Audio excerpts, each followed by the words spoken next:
was fun. Hi everybody, I'm Marie McAden, South Carolina's Outdoor Insider. I'm here at Harbison State Forest in Columbia, one of my favorite places to mountain bike. There are some 18 miles of trails that cut through 2,000 acres of forest land here. I'm getting ready to join up with a group of cyclists who ride here all the time. They're going to show me some of the best trails at Harbison. So come on and join me.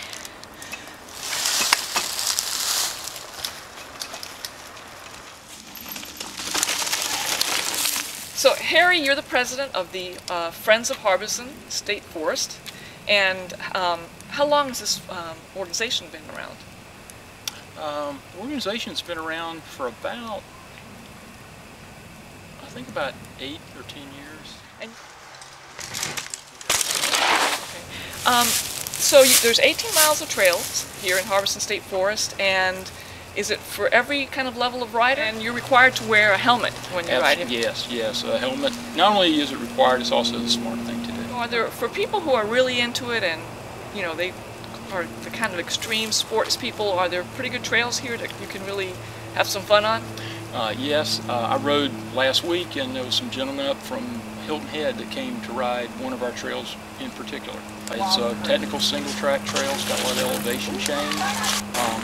Nice drop-offs heading to the river, and a natural rock garden really challenges your skill level. And is that the Spider Woman trail? That's Spider Woman. Okay, so that's the tough one. As a beginner, can you suggest one that might be a good one? Start with Fire Break, progress to Stewardship, Midland Mountain, and there's another trail on the other side of Lost Creek Drive. It's part of the forest. It's called Lost Creek Trail, and then there's the Spider Woman Trail.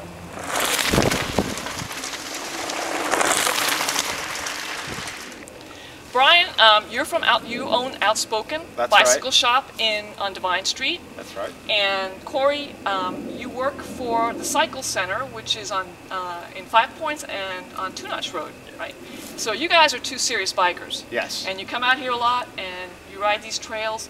For someone who really wants to, you know, who's into the sport and really wants to, you know, catch some air and have some fun. Right. Tell us some of the places you suggest. This is, you know, the cool thing about Harbison is it encompasses a variety of terrain.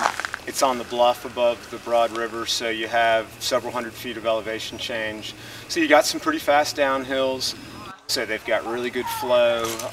You know, there's some real technical sections with rock gardens and steep climbs and quick descents, and it's really pretty challenging. A lot of people that come to Harbison for the first time that have ridden other places are really surprised. You know, I guess we have a reputation in the Midlands of being nothing but sand and scrub oak and pine trees, and when people come down here, a lot of the trails, it's almost kind of like riding in the mountains. Good. When I came down to Columbia, you know, I didn't know what to expect mountain biking wise, and I mean, this definitely compares. It's great, it's wonderful. Yeah, like you said, the trails out here are really smooth, they flow, and you have some really exciting stuff too. Is there any particular section that you really love? Like, it's like every time you get to it, you say, ooh, I'm almost there, you know?